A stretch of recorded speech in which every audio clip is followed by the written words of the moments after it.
All right, hello everyone to our third installment of Sent for spring 2022. So essentially, just as an overview, Sent, we are having conversations with IUPUI students about how you can both model Christianity as well as explicitly share your faith in all kinds of different settings around campus. And tonight, super excited, we have some guests on with us, and we're going to be talking about leadership. So essentially, what does it look like for a Christian to lead within a secular organization? And how can we model Christianity as well as I said, share Christianity through our positions? And what kind of restrictions may come up as we lead in a secular organization? So super excited tonight. We will be having, as I said, Sarah, Will, and Tim. So I'll go ahead and let them introduce themselves, and then Michael can also introduce himself as my co-leader. Yeah, I'll go quick here. Thanks, Ben. I'm always excited to do these with you. Every single month, it seems like we get better and better contributions from our amazing students here. And I'm really excited to see what the future leaders of our communities are about to kind of share with us, drop some great knowledge. I know each and every one of these individuals has great knowledge and experience in this area. And so I'm really excited myself too, to hopefully get some tidbits from these guys to be able to hopefully apply to my life in some way. And I'm sure everyone else listening is kind of feeling the same way. So yeah, you pretty much said it best, Ben. I think we'll just hand it over to our guests here to kind of introduce themselves now. I can go first. My name is Sarah Phillips. I'm a senior at IUPUI. Some of my leadership positions include I'm a TA for Intro to Accounting, and I'm the president of Women in Business at IUPUI Kelley School of Business. I can go next. My name is Tim. I'm also a senior in the engineering department, and I've been in like a couple different TA positions, as well as for my entire time at IUPUI, I've served on the executive board at Jagathon, where we raise money for pediatric research. My name is Will Broshears, and I'm a junior in mechanical engineering. And I've done work in the past with the engineering peer-led team learning, where I've led recitations for classes. And this year I'm leading I'm the super leader for the ECE 204, so I'm overseeing all of the recitations. And I also work at the Math Assistance Center as the D-level manager. Awesome. So yeah, as Michael said, thank you guys for coming on. Super excited to hear what you have to say about what leadership from a Christian perspective should look like. So first, kind of a general question. So why is it important that a Christian's willing to be a leader within a secular organization? And is there anything wrong with someone, a Christian, dedicating themselves to those organizations? Because a lot of times we hear, everything earthly is going to pass away, so focus on things above, right? And I think that's very true. But also, how do we balance that with the time and dedication and commitment that you guys have given to these, earthly organizations? So, yeah. So what is just general important of being a Christian in these positions?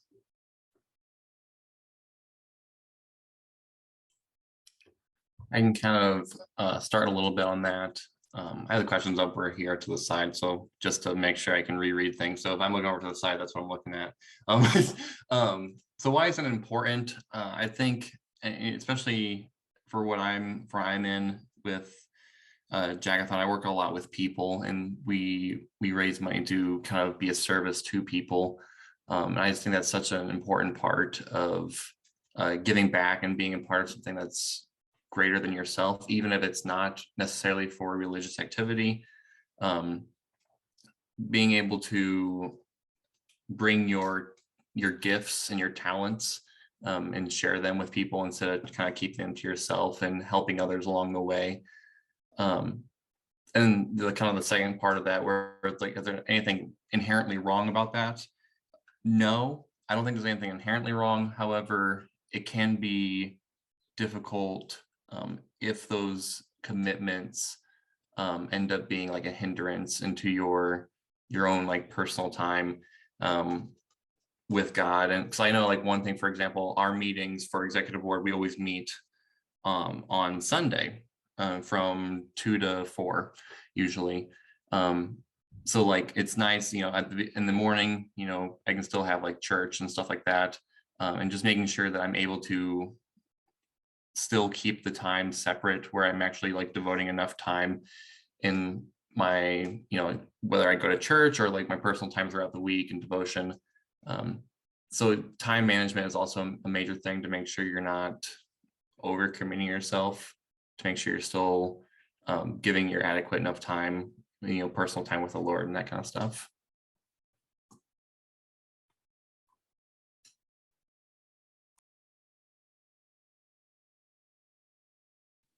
I can go next. I think what Tim said was great. I think it's important to use, you know, your skills and your gifts that God's given you in whatever way that may be. I think, like for my positions, for example, like I think it's great to, you know, so I help tutor as a TA.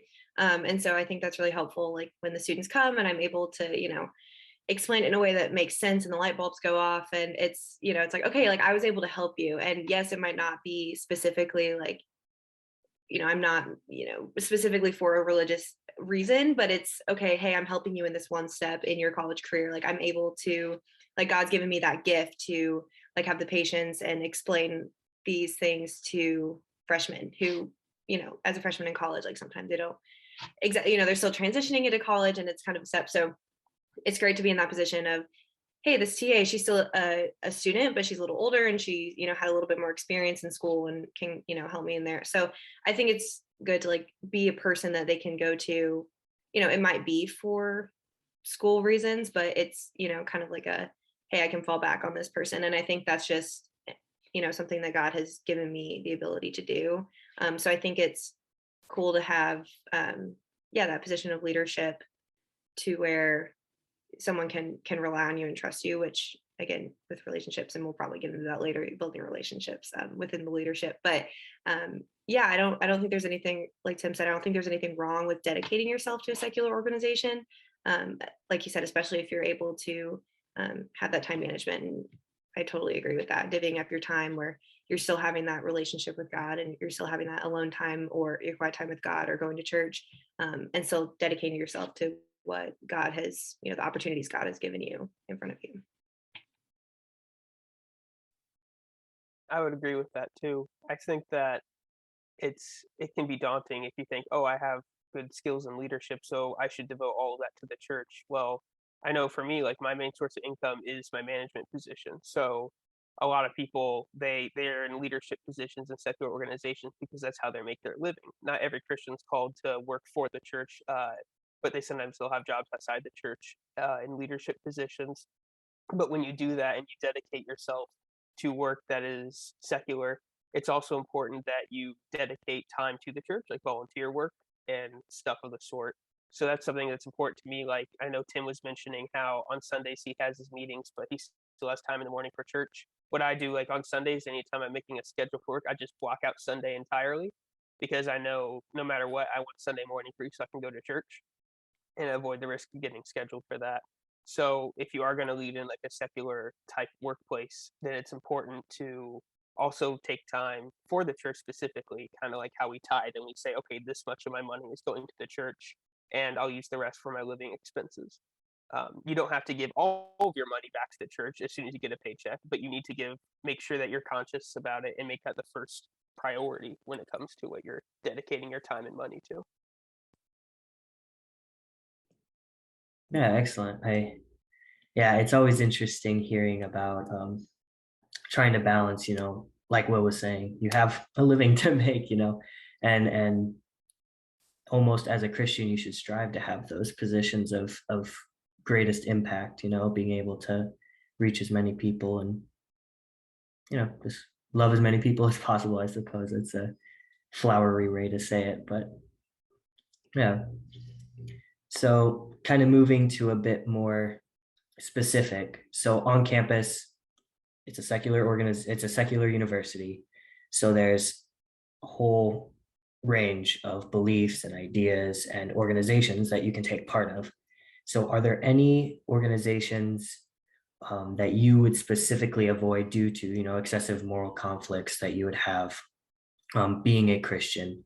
Just, the Lion King, dark, shadowy place that you can reach the people there, but maybe don't look to have like that leadership influence in the organization.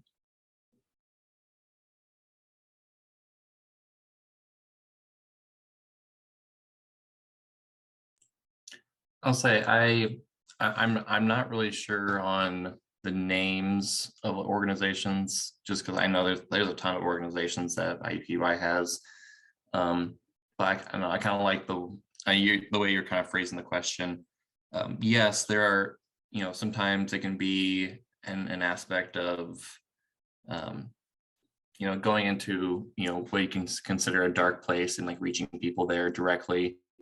But obtaining, having influence and then going into a leadership role can be sometimes difficult to do from that inside, especially if the organization is inherently based on something that is morally not something that you would accept. And I don't know if a leadership position in that organization is necessarily the best way to reach, just because if the organization is based on a moral stance that is what you believe to be wrong, I think it's a difficult way of reaching, rather than just being a part of a different organization that could maybe that you align with to help influence others. Yeah, I agree with that. The best way to reach an organization that you don't feel is like morally right, you're not going to just place yourself into that organization and try to infiltrate it as a leader to try to like convert them or anything crazy like that. The best way to do that is from outside that organization and befriend people in the organization and just talk to them and get to know them, because we're trying to save people, not the organization, right? And another thing with that is like anytime you're looking somewhere like, hey, maybe I want to lead this organization or I want to be a part of this workplace, always look into their mission statement, their values, their beliefs, anything like that, to get to the core of what they really stand for. Yeah, I absolutely agree. I think like they both hit on it, how it's, I kind of alluded to it a little bit in my first answer, but creating those relationships, I totally agree with what Tim said. I don't think having a leadership position in those organizations is a way to reach people. Yeah, I think just creating those relationships, reaching people one by one. Yeah, I think it's something that is kind of looking from the outside in. A lot of times, actions speak louder than words. So if someone does like claim to be Christian and then gets a leadership position in an organization that conflicts with our morals, how is that going to look to non-Christians? And I know you're not supposed to think you're not supposed to worry about what people think, but we are supposed to lead by example, and we are supposed to live differently. We are supposed to live like Jesus. So if we're in a position of leadership within an organization that blatantly goes against what the Bible says, how is that living like Jesus? How is that leading by example? And so I think just being intentional with those organizations, and yeah, like they said before, looking and creating those relationships with the people within from the outside. Yeah, I love everyone's emphasis, I think, specifically on the idea that even though we don't agree with a specific group or a specific, organization, it doesn't mean that, we have nothing to do with that organization and just kind of blot them out completely. Like, I like every single person's answer to the point where they're like, you don't have to find leadership positions to, reach those people. Like the overall message, I think, was like reaching people, right? And like knowing when leadership is the best tool to actually be able to reach people, even when we don't agree with certain organizations or people, right? And so I think kind of like what Sarah was talking about with leadership is sometimes kind of the connotation with that is support, right? If you're leading in a group, it shows that you're supporting something or you're heavily invested in it, right? And so I think a lot of times people would just be like, you know what, you identify those groups that you don't agree with and you just kind of like turn them off. Like, I'm not going to lead with them. I'm not going to associate with them. I just don't want to be seen with those people, right? And I think, as Christians, I think everyone's heart here is just like, we want to reach them. Like that's our mission field. It's just understanding that leadership is not maybe the best way to reach those people. And that's kind of the overall focus, right? And so it's a slippery slope with this kind of discussion, but I think everyone just hammered that home. So I just wanted to kind of highlight that. And I do want to add one more thing. Kind of Michael was saying, like in the Bible, Jesus, that's exactly what he did, was he hung out with the people that no one else wanted to, or, we're all sinners, but he hung out with the tax collectors, the prostitutes, the people that the Pharisees just completely ignored, that turned away. And it's like he was able to create those relationships with them, and kind of emphasizing what we talked about earlier, just like living like Jesus. And that's, I think a way that we can is to honestly like seek those people out, again, one by one, not leadership organization, but seeking those people out, befriending them, and showing them Jesus in that way. Yeah, I agree. It's you don't have to be a leader of an organization to be a leader of people. So yeah, like Sarah was saying, you can reach out and be, don't be afraid to like talk to someone who's part of a just different belief system than yours. So it's the worst thing you can do to try and shut people out. So kind of adding on to that question, the flip side, where do you guys, like, just throughout your time here, you all have been here for quite a while. So like what kind of areas of campus do you think you would like to see more Christians stand up for either what they believe in, or lead by example? Just where can Christians start to press into more to have a greater influence?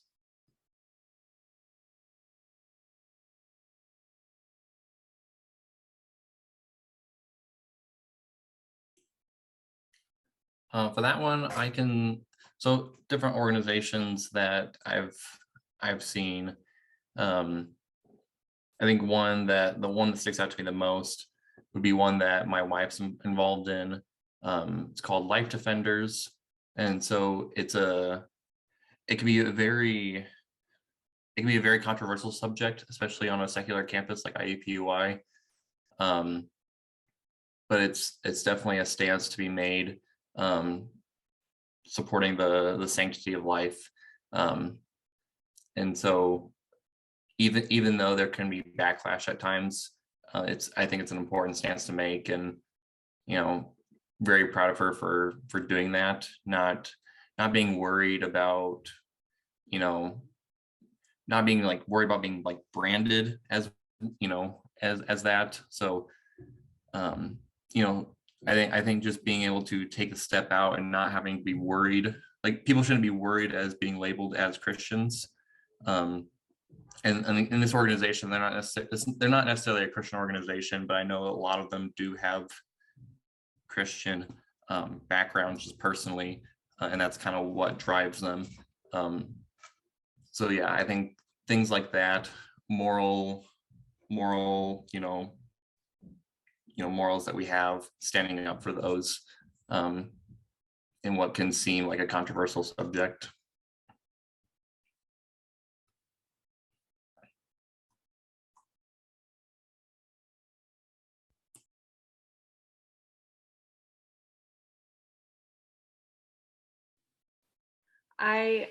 Tim, I think that's a great answer. Finding those organizations that aren't necessarily Christian, but can line up with our morals. And I think it's kind of cool having such a wide range of organizations, because there are so many options out there. And I think, honestly, any organization that doesn't, like, kind of we talked about earlier in this the previous part to this question of like, okay, it doesn't go against our morals. Like, okay, it might, like women in business, for example, like there's nothing, against it in the Bible. And I love it. And I love, having women supporting women, and having people that influence women. And I think it's honestly anywhere that you can get into and be a light to someone, I think is a great opportunity. So I don't know if this is like the best answer in the world, but just anywhere that you can get in and create relationships with, as long as it's not against our morals, as long as it's not against the Bible, I think it's, finding leadership. And, like Jagathon, it's not Christian, but it's a great, you're raising money for cancer research, trying to help kids. So I think it's a great place to yeah, share the love of Jesus. Like, hey, this is why I'm doing this. Women in business, hey, I'm really passionate about this. And this is, this is what God said in my life. Let me share this with you. So I think it's, yeah, really any of them that don't go against your morals, I think is a great way to just, get plugged into, yeah, secular organization and share what God's done. Yeah, bouncing off of what Sarah just said, this kind of veers a little bit from the question, but like, if as long as it's an organization that doesn't have conflicting morals, it's a great organization to be a part of, because if God puts an opportunity in your life and he wants you to do something, like whenever I started doing the super leading for the engineering class, the professor I was working with, he said, "Hey, Will, I want you to do this. Can you do this?" And I was like, God put that opportunity basically in my lap and said, "I want you to try to take this." God didn't say, "Hey, I want you to lead a mission trip overseas or something like that." He said, "I want you to use your leadership skills in this way." And so I took that opportunity and I applied it. And even though I'm not going around saying, "Hey, everybody, I'm a Christian," just making sure they all know it, I can still, through my actions, embody Christ, even if it's in the School of Engineering. No, I totally agree with those as well. And like you said, being a part of an organization, like I've met so many people in Jagathon, various different backgrounds. And so you get to interact with people on a personal level once you get to know them. And it's a great experience, and it's a great way to kind of, share your story. And then you can kind of, the way you act, kind of like what Sarah said, how actions speak much louder than words. It's the way you act as and throughout your organization can really kind of, people can kind of keep their eye on you. Then it's like, why does he act differently? And then hopefully that's something that you can have like a conversation starter on. Yeah, that's great. Especially, I like what Tim said about, you're taking in a secular organization, you're leading people with various beliefs, and you get to integrate your own and just, be part of that meshwork of the organization. And I don't think that detracts from being a Christian. And in fact, I think it enhances it.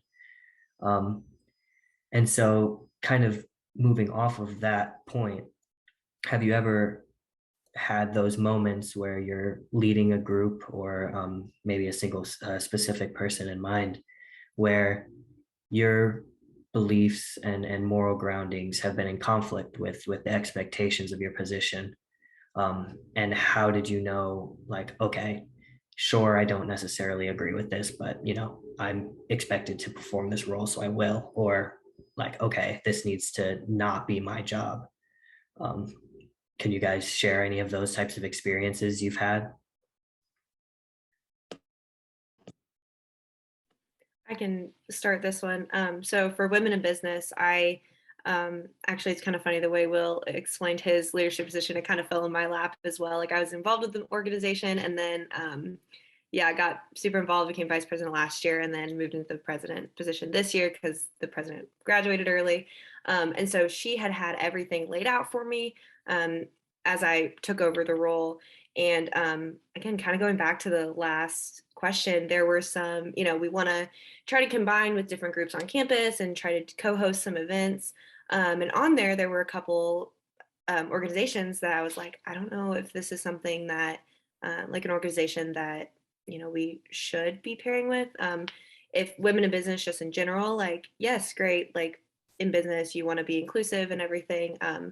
But just, I guess, with, my morals, like, okay, for this semester, like, this falls under me. Like, this is going to show like I'm a Christian, and I don't know if this is the best move for the club at this point. And so I guess just seeking out, again, clubs that don't really conflict with our morals, like my morals, and co-hosting events with them. So it was kind of a decision of, it might be a little selfish, but also I felt convicted, and I was thinking, okay, is this really what is this what you should do as a leader? Is partner with these clubs that conflict with your morals? Like, is this something that you want to lead and be a part of? And so, yeah, as a leader, I just decided that I didn't really say anything because it was just kind of like a list of, hey, these are some we could reach out to. But I just decided to, reach out to other ones like within Kelly or, other ones that I know leaders of. And yeah.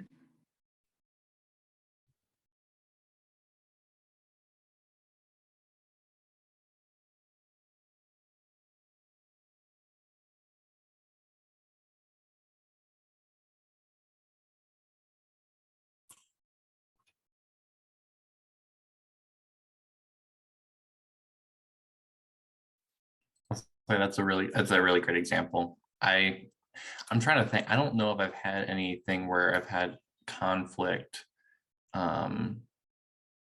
like that. I think that's a really good example. So I just can't think of anything that that applies to me. So yeah, no, I just think that's a really great in practice there.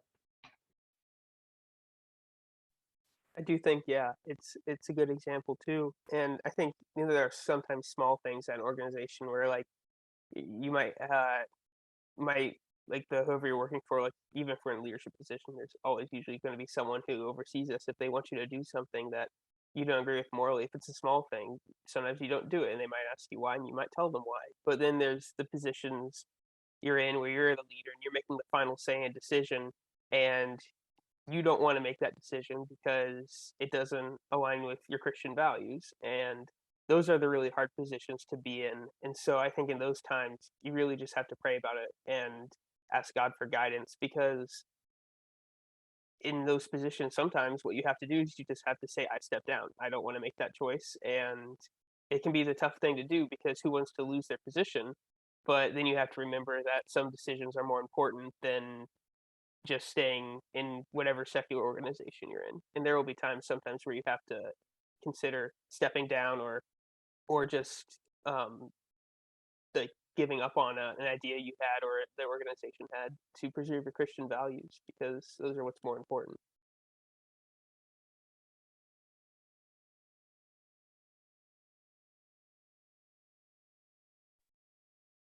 Yeah, those are great. Yeah, like I said, Sarah, that was a good example. Like everyone else has said, it's a hard call to make. And yeah, I think as I'm president of the School of Science Student Council, and luckily or unluckily, I guess, I've never really ran into something as grand as that. Um, a lot of what we do is like behind the scenes support. But yeah, I've never been asked, lead evolution is us rally. No, I'm just kidding. Probably shouldn't say that, but but yeah, I mean, there's a lot of opportunities on campus to both handle those situations well as to handle those situations poorly. And so that's great to hear that you're leading well. um, Sweet. So we've gone through those first few kind of overview questions. So I'll turn it over now to Michael to ask a few more specifics about your guys' experience as Christian leaders. Yeah, guys, I think just to kind of close out that question, I thought you guys, again, answered it really well. Like Sarah hit it really nail on the head there. And I really liked how Will closed it out too, where just highlighting like morals at the end of the day, our faith has got to be the top priority in everything we do, right? And it doesn't mean it's easy. Like it's easy for us to stand here and say like, oh, well, if you're in a job, you might have to quit, right? If it conflict with your morals, like we say that, and that's way harder to do, right? But like at the end of the day, if we're truly believe that our faith is our top priority, sometimes you have to make sacrifices. And I think too, we have to remember that God sees those things, right? Like he will reward individuals who stand firm in the faith, right? Like that are sacrificing for him. He even says that specifically in the New Testament. And so I think remembering that too, I kind of had a similar situation to this. And that's kind of why I wanted to talk about this a little bit, where I was asked to kind of support or include something in an event I was organizing that I was not comfortable with. And my boss challenged me in the idea that just because this inclusive act will say goes against what you believe, your beliefs don't stand for the whole department, and to keep that in mind. And so eventually we were able to come to an agreement where we were able to kind of sidestep some of those inclusive, I guess, events that I was kind of uncomfortable with. And inclusive events, not the right word, just a different type of event that I wasn't comfortable supporting. And so, but yeah, at the end of the day, I think it's just a tough thing, but it's something we should be on guard for. And that's something that will probably be more prevalent in the future.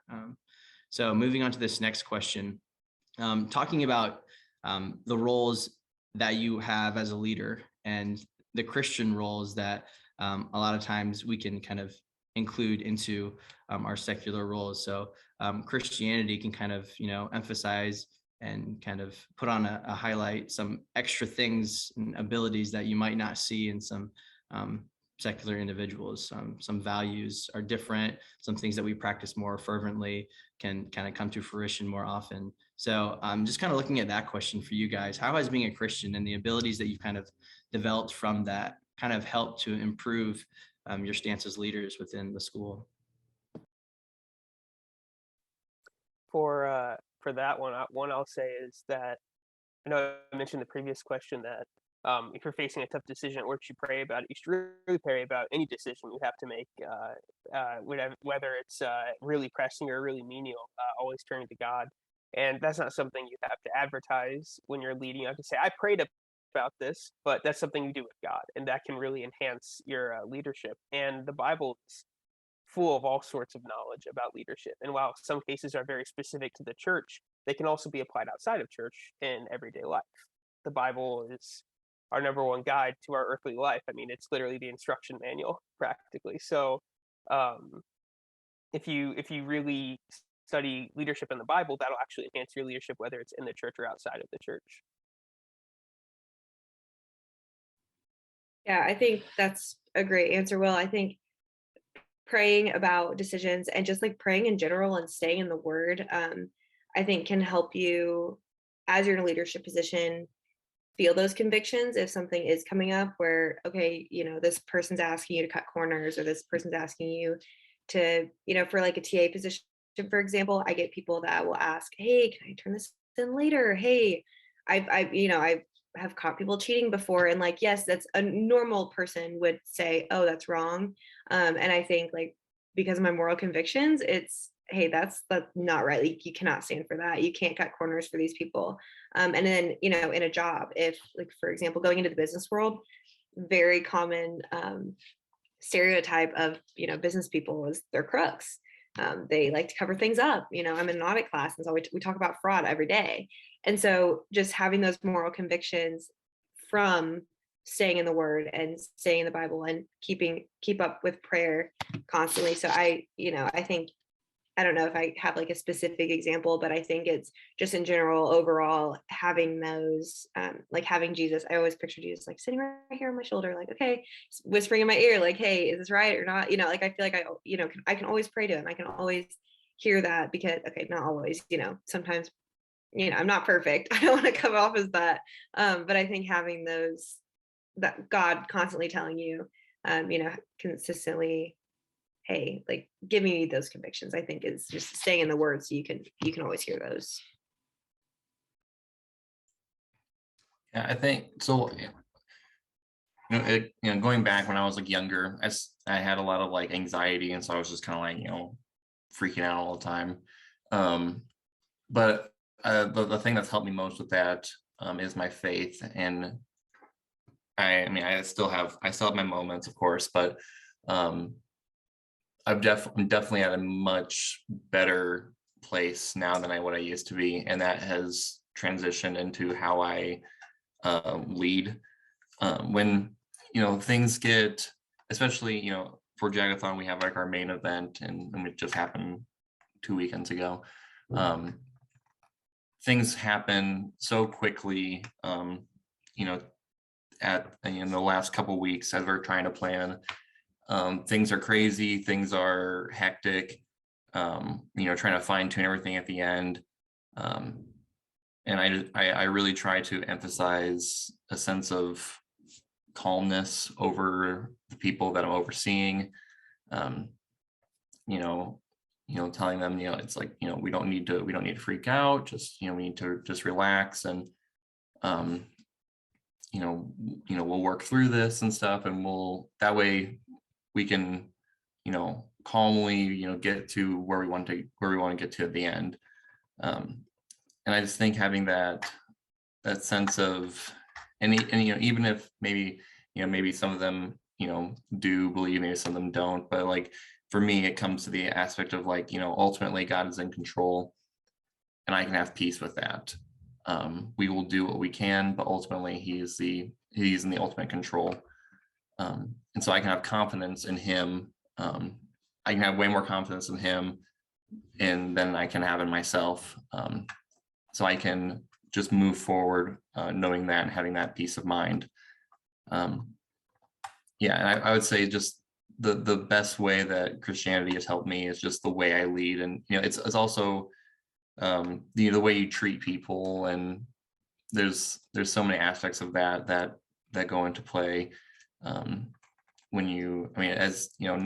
Everyone wants to treat everyone with respect, regardless of, religious associations. But I know there's a lot of things in the Bible that, talk about treating others. And so you really try to live by that. And then when people like see that in you, it gets noticed, and it gets noticed how you act around people. And so that's how the biggest thing that Christianity has helped me is just to be hopefully a calm, respectful leader in my time.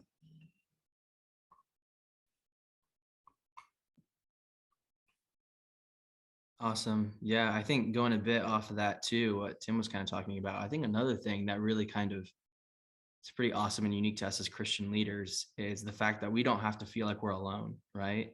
Like the idea that God is with us through and through. And all of us sitting here know that being leaders comes with a lot of pressure, right? The feeling that you are responsible for this entity, right? Or some portion of some entity, knowing that you're not alone and that you have, a God you can turn to is always there for you. And then emulating that kind of thing to others, right? The people that are under you that you're leading, kind of trying to emulate that presence that, I'm here for you. I'm here for you and your success. I want you to come to me when you're struggling, right? And just, I think that has been something too that was kind of hinted at by a lot of you guys too. And I love that we kind of all hit on separate little things there too. And like Tim said, there's so many different things in the Bible that emphasize leadership and so many different Christian qualities that, enhance leadership. And so I'm glad we were able to kind of hit on a diverse amount of those. But I think kind of flipping the script here a little bit, and we may have touched on this a little bit in some of the previous questions, but I really like the idea of kind of, looking at pros, but then looking at cons, looking at ways in which we can kind of grow, right, as well as Christians. And a little bit of a tougher question maybe, but maybe thinking back to your experiences, has there ever been a situation where you feel like maybe your Christian faith, and whether that be your morals, your beliefs, the values we talked about, has it ever maybe limited you in your leadership ability? And how have you addressed that? Or is that necessarily a bad thing, right? I think we hear limitations and we think bad, right? Or negative connotations, but maybe that's not the case. Just any thoughts on that? I think, I don't think it's ever hindered me like organizationally. I think it's more socially within the organization where it can kind of affect you when people know it's like, oh, that's Tim, and then that's he believes in this, and and so that can kind of affect the conversations that people are willing to have with you, whether and it can kind of create, if you're trying to like build relationships with your people you're working with, because you can obviously be more productive if you actually have some relationships with them.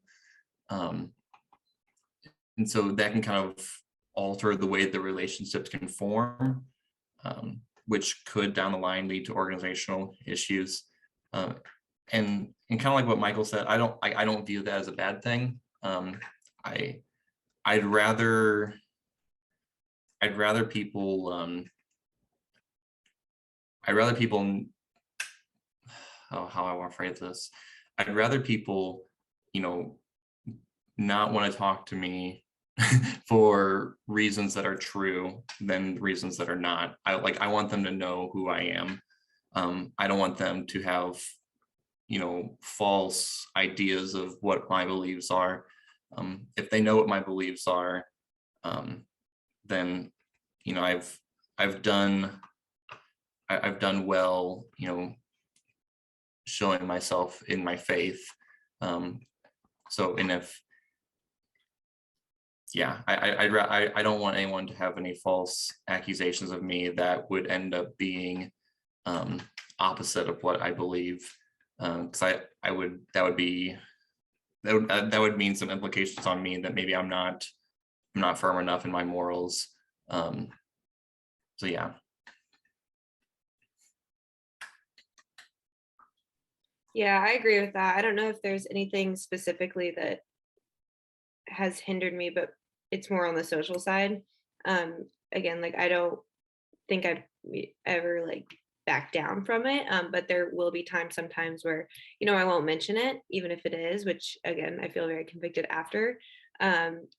Because I don't know if it's just because my personality, who I am, but I do care what people think about me sometimes. So in that sense, if I know they're not going to like me as much because I'm a Christian, I won't say stuff sometimes. And I don't know if anyone else does that too, but it's, it's something that, yeah, I definitely feel convicted of. But I think, like Tim said, if there's something that is a bigger deal, like I'd rather them not like me than, and then have them believe this false thing about me. I don't know if it's ever got to that point where it's, like if it's like a big deal, I think I'll say something. It's the smaller things that sometimes get me like, oh, it's not that big of a deal, brush it off.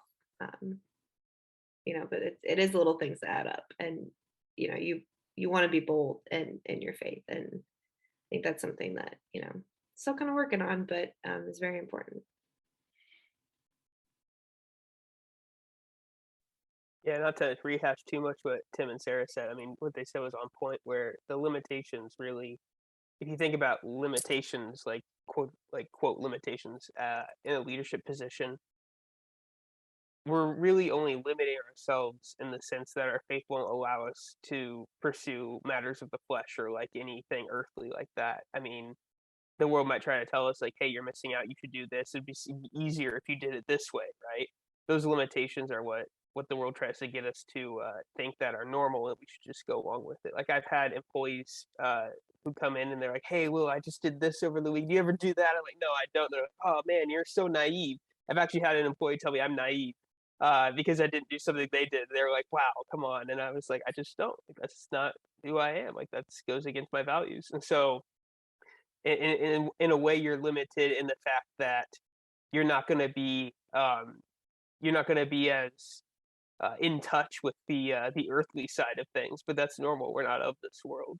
We're in it, but not of it. So I think those are the kinds of limitations we face.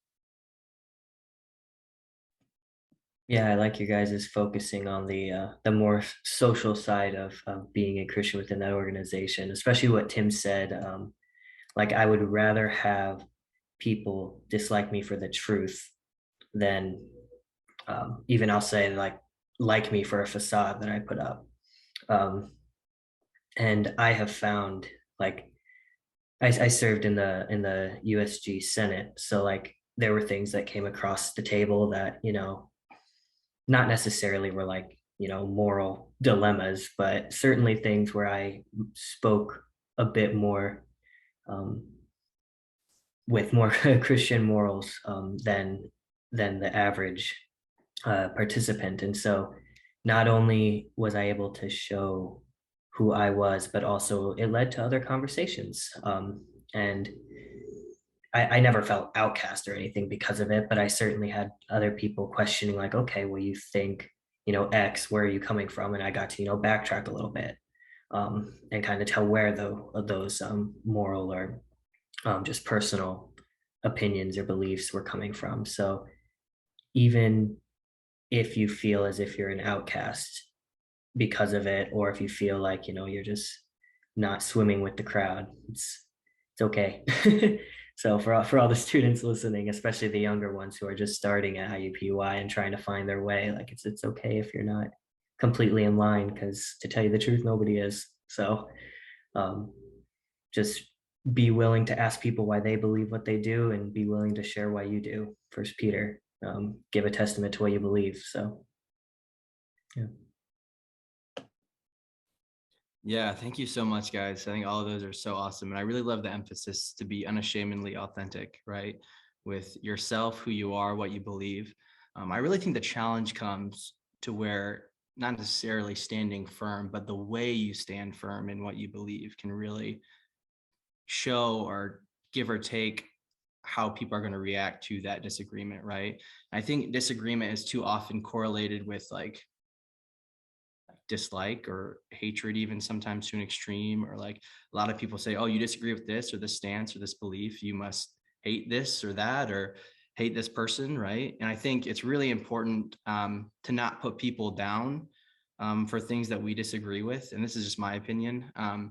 I think the way in which we can disagree, we can be like, you know what, my personal beliefs say that I don't think this is okay, and I'm going to not make this choice, but still do it in a way that shows love, shows respect to those people. And I think that is what allows you to open the door for a relationship with them. Because at the end of the day, that is our main goal, is to obviously stand firm in what we believe, but also in doing that, I don't think we should be closing the door to possible ministry opportunities, right?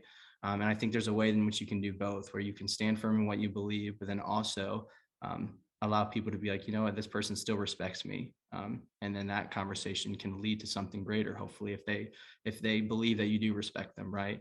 And so I think that's something too to keep in mind. Like, obviously stand true for what you believe, be authentic, don't compromise your faith, but do so in a way that you're not putting other people down or making them feel bad for what they do or believe, right?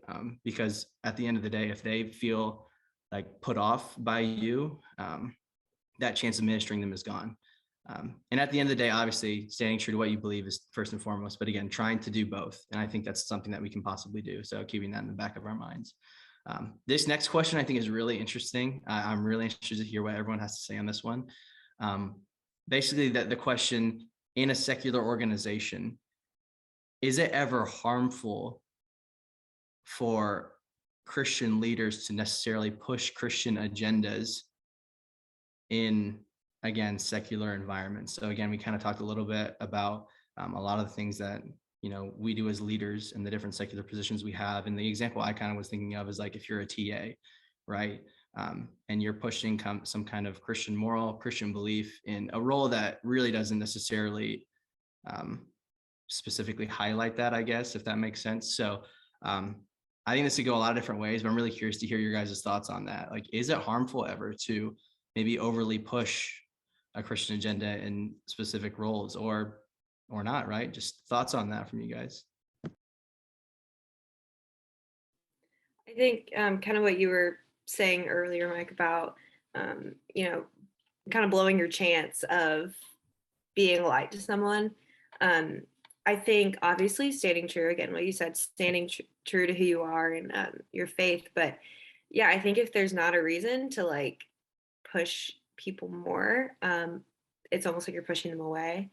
And so I think like in a specific secular organization, such as a TA, where it doesn't really fit in, obviously, I think it's okay to like talk about it freely, but also not like overdo it to where you're putting like bad taste in people's mouth, like for, you know, unnecessary it's like an unnecessary thing to do. I think it's important, again, to like be a light to people and live differently, but I don't know if there's ever really a time or reason to like unnecessarily push Christian beliefs in like a place that it doesn't need to be. I think it's just important to continue those relationships, you know, probably more professional in leadership positions, but continuing those relationships to then talk to them about Jesus, and to then show them who he is and his love. So I don't know if there's ever like a good time. There might be. I just can't think of anything off the top of my head to where it's like, oh yeah, I'm going to keep pushing and pushing and pushing and pushing. While you're doing that, you're pushing and pushing and pushing other people away from it. And that's just, I guess, kind of how it correlates in my mind. But yeah, I'm interested to see what Tim and Will have to say. No, I would definitely agree with that. I think as in terms of like organized like organizational time, like we have like our division meetings and stuff, and it would be it would create kind of this awkward environment if I were to like, okay, I'm gonna start this with like the gospel or something like that. Like it would like it could make people feel uncomfortable, which is not it's not always wrong to feel uncomfortable, but you can put people into this like corner, and kind of like what Sarah was saying, where you're turning them off from the idea of of being pushy. However, in the like so and as I've worked with people over the years, we have personal connections, and we'll talk about personal topics, and and in those times I'm very willing to share my, if it's a one-on-one or even if it's a couple people, I'm very willing to share my morals and my beliefs. So there are times people, we're talking about, hardship this person is going through, and so, I'll kind of, I'll let them know that, this is what I believe and I'm praying for you. Or, since I'm married, people often ask me what marriage is like. So I'll dive into what I believe, marriage to be in a biblical sense. And you get those opportunities, maybe not in terms of like the organizational, like structured side, but by the relationships that you build within the organization. And then during that like kind of social hour, that's when you can really kind of like you can kind of share the beliefs in a very organic way without making people without like pushing the idea and like making people feel or like pushing people away from the idea. Because that's one thing I think about, like that, oftentimes I'll see it's not usually organizations on campus, it's usually just like a person on campus who is just like yelling things on the sidewalks or in like Taylor Courtyard. It always really bothers me, because it's like that's a representation of Christianity, but not the Christianity that I that I believe to be the way that you should go about it. So that's kind of what I equate it to a little bit. I don't want to be the person that's pushing so hard, even if you have all the greatest intentions in the world, pushing so hard where you're just making everyone kind of turn away from you because you're just kind of like sitting there just pushing, and oftentimes they'll just be rude in the process. Yeah, I agree with that. Like the way to you like apply your faith in a leadership position isn't to say, all right, everybody, we're gonna pray before I open this meeting today, and then I'm gonna throw scripture at people's faces all the time and be like, well, actually, the Bible says, because then everyone's gonna be like, oh, here comes Will the Christian, and then it becomes this kind of weird thing for them, and they're like, I don't want to be like that guy. That guy's weird, and that goes back to kind of when Jesus is rebuking the Pharisees for like praying on the street corners and disfiguring their faces when they fast. Like they're making this big show of their faith and trying to say, oh, look how good I am. And that's not what we're called to do. We're not called to say like, oh, like call attention to the fact I'm a Christian and we need to do things my way. It's the right way. We need to practice our faith sincerely and how God asks us to. And so maybe if the organization wants to do something like, hey, maybe we just, we lie to people or something. I don't know what you lie about, but like Sarah was talking about fraud, like in her business classes, like if someone's like, hey, let's commit fraud, you can be like, no, I don't think that's right. You don't have to say it like, well, actually the Bible says that fraud is wrong. You can say, I don't think that's right. We shouldn't do that. So you can stand up for your beliefs and your morals without making a big show of it, which can actually turn people away, especially. Yeah, thanks, guys. I think that's so good. You answered that tough question, I think, really, really well. And I think, again, a lot of times we've been talking about, how, again, we shouldn't really care what other people think, like we're going to stand out. But I think to some extent, too, we're also called to like do unto others as we would expect to be done unto us, too. And so in some degrees, you do kind of want to care a little bit what people say or think about you, especially because we're representing Christ, right? And so obviously kind of the examples that were shown here, the examples that I kind of thought about were like, let's say you're sitting in a meeting and the leader is maybe of a different religion, and they just begin the meeting praying to the God of their religion that's different than yours, and kind of making everyone else in the group do the same, right? Like you'd feel really uncomfortable with that, and it'd probably turn you off a little bit to that leader in that position.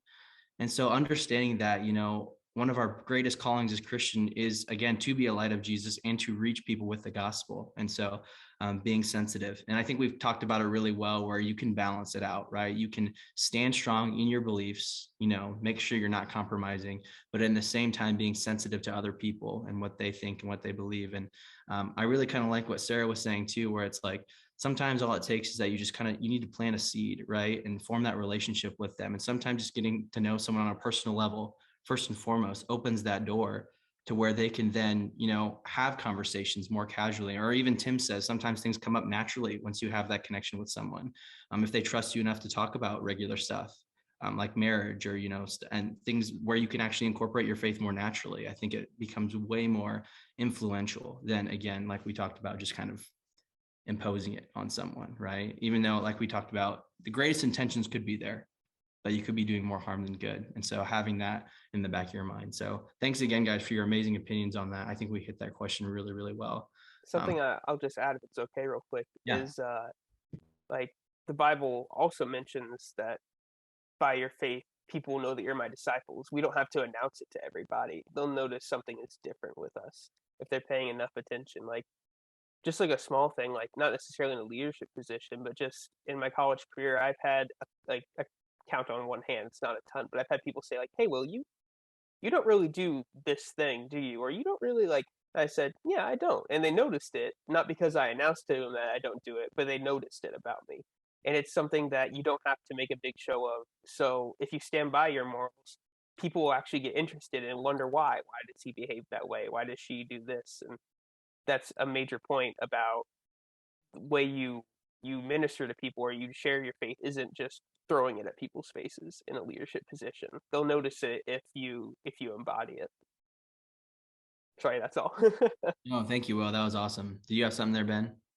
Well, yeah, I was just gonna say, like, biblical examples. I mean, you have political figures, socialites, everyone.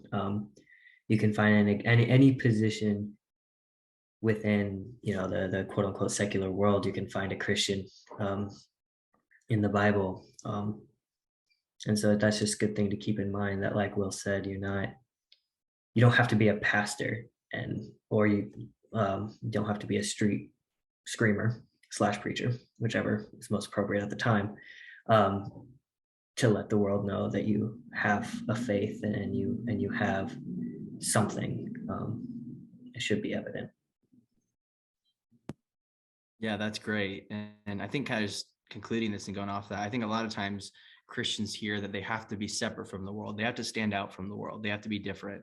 And in that interpretation, they feel like they just need to, be that street preacher, scream Jesus from the rooftops and make it known to every single person that I'm different, that I support this, yada, yada, yada. We're like how Will said, or you can stand out that way, which is a much more selfless way. I think the way Will talked about it was more like Jesus. The way that I just explained it there was more almost like Pharisee, like Will brought up, right? Like you can stand out without blaring it and almost doing it in a selfish way that like brings so much attention to it, right? You can do it in a more humble way that shows more humility. And I think that's much more Christ-like, and I think more effective based on what we've been talking about too, and actually getting people to listen and hopefully have an open ear to possibly thinking about it and maybe applying it to themselves, right? So great opinions there, guys. Great job on that question.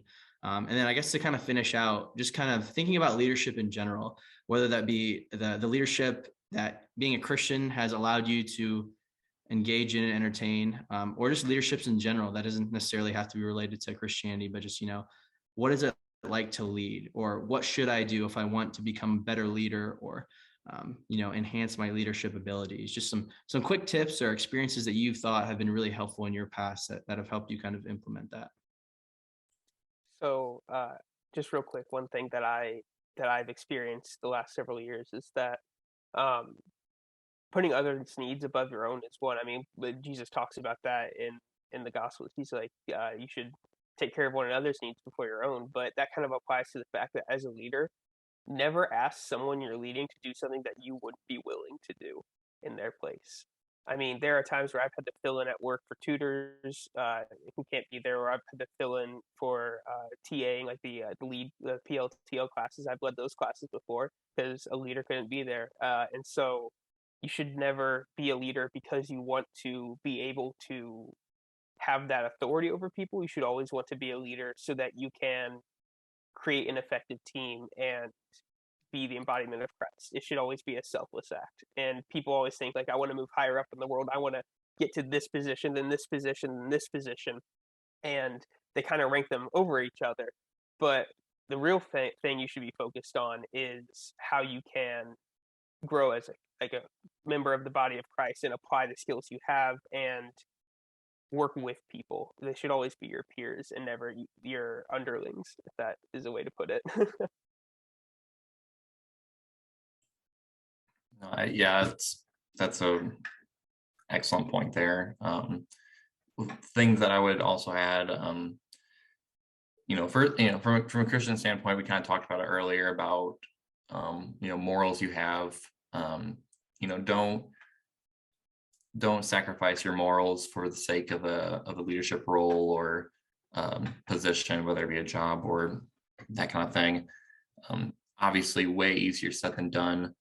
But the sacrifice here on earth is small compared to being obedient to God.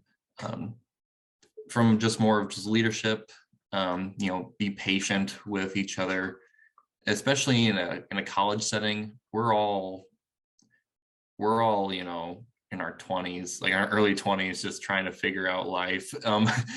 Even in my role, I was a VP, and I have like directors, but we're all peers. Like I'm not here trying to act like I'm this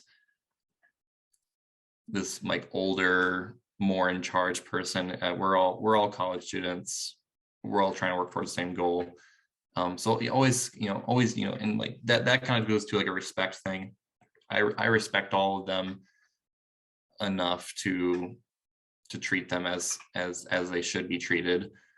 Let's see, being patient, being respectful. I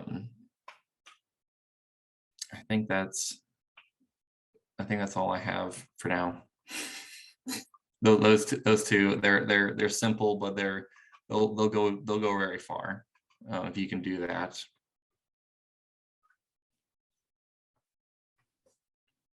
Yeah, I agree with both Will and Tim. I think having that respect for your peers, even if they're technically below you in ranking levels, you know what I mean? Like still having that respect for them. I think another big one is accountability, and maybe having someone at the same level as you, maybe like if it's in a business, like for Tim's example, there are multiple VPs in Jagathon. So maybe, having another VP kind of hold you accountable, or having like a mentor, someone that you can talk to about decisions. Again, as a Christian, it would probably be helpful to have another Christian to kind of hold you accountable. But just like having someone to talk to make sure that, you're not in above your head with certain decisions, and that you're following your morals, or it could just be a friend that is kind of, you're turning to.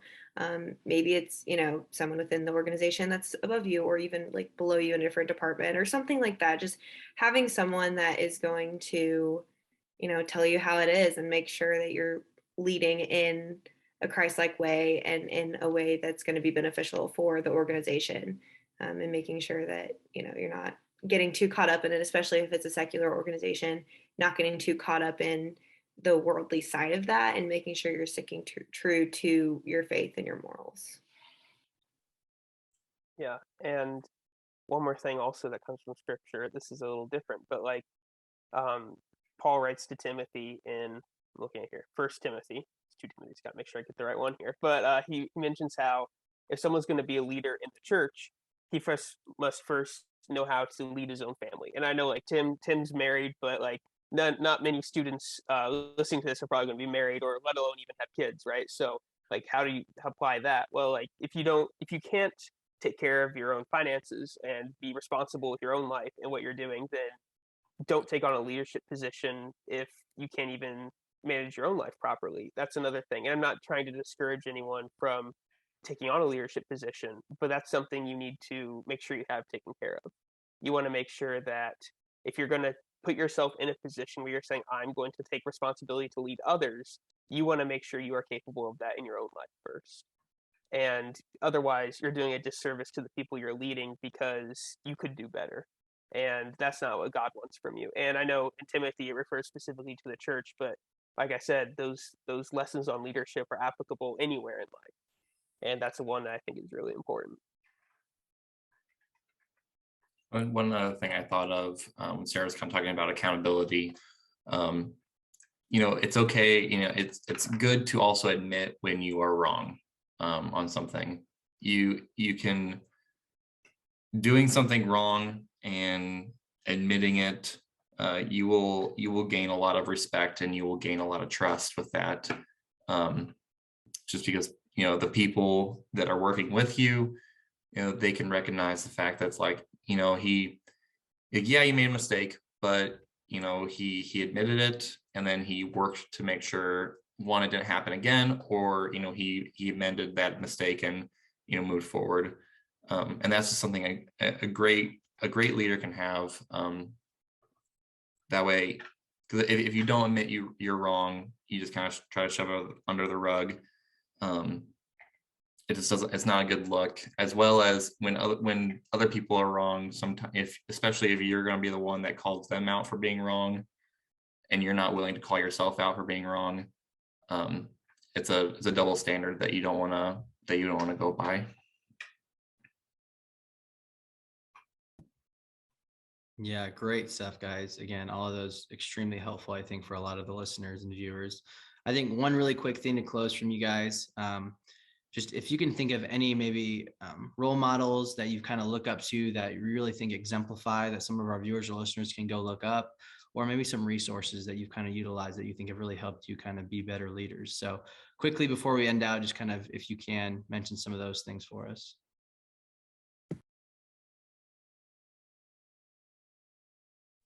Okay, this one, you might not be able to look it up or reference it, but when I was in high school, I worked at Chick-fil-A. I was homeschooled, so it was basically a requirement.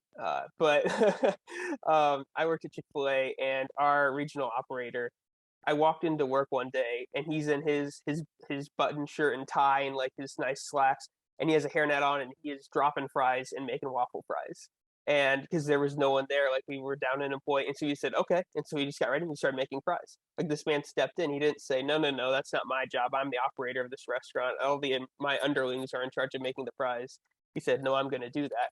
And then after I graduated, I went to pick up some catering there one time we had ordered. And the man literally like walked across the street holding like giant bags of catering to help me to my car that I had parked in a parking lot adjacent to the restaurant. So this man was always willing to just step down and make himself lower to help other people around him. And, not literally, but be like Jesus, be ready to wash the feet of the people you lead. Definitely always being willing to put yourself lower to build others higher and help them grow in their faith or whatever position they're in. Yeah, I don't know if you can look this up either, but it was, so one of my best friends from home, her dad is a financial advisor in Evansville and a very successful one, and is also an elder of their church and actually just opened their own church.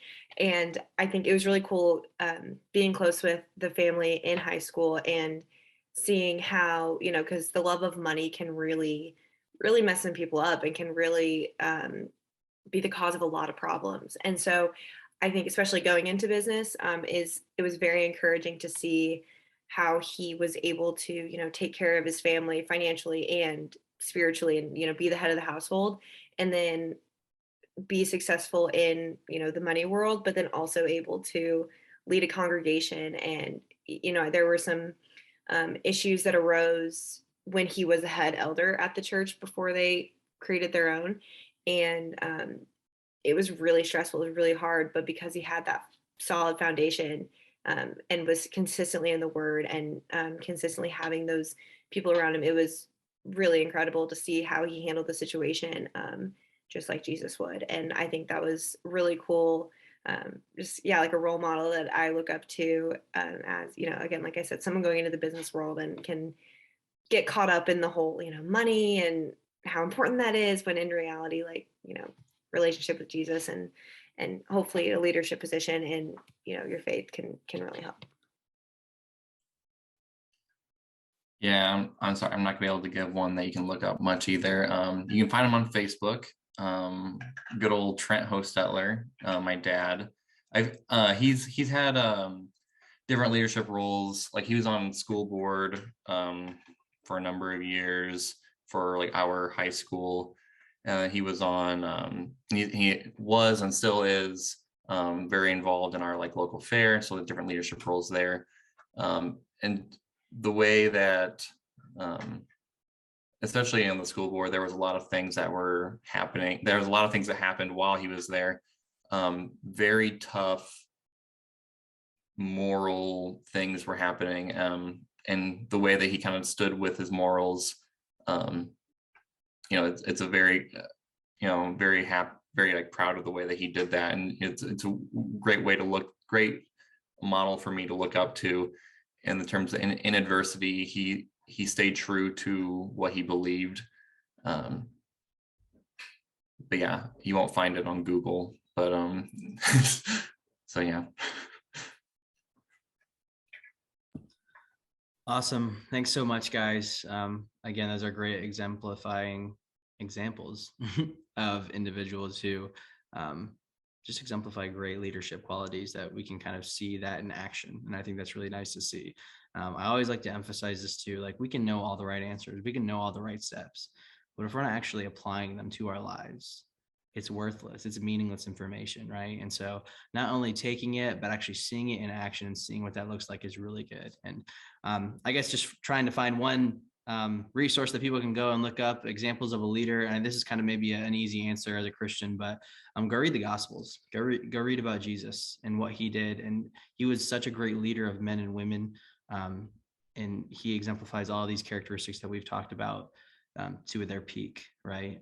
So go read the Gospels, Matthew, Mark, Luke, or John, and really dive into some of those things that he really stands for and emphasizes. So yeah, I just want to end with that. Again, I want to thank each and every one of you for taking your time this day to kind of spend time with us and help everyone out who's listening and watching.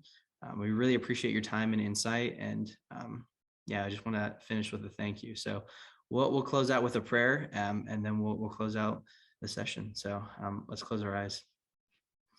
Dear God, thank you so much for these amazing students here that have chosen to use the gifts that you've given them to lead in such amazing ways, God. And I think it's actually really cool that all of them have positions in secular environments, because they're able to be a light to you for some people that maybe never get to experience that light or haven't in the past, God. I pray that you reward them for their discernment, for their obedience to follow you and actually live out their abilities that you've given them, God. Again, I want to thank them for their time that they spent here with us today. I pray that you bless this podcast and bless this YouTube series, God, that people that watch this get meaningful information from it that they can apply to their lives, that makes a great impact for themselves and for your kingdom, God. Thanks again for a great day, a great recording. And yeah, be with us. In your name I pray, amen.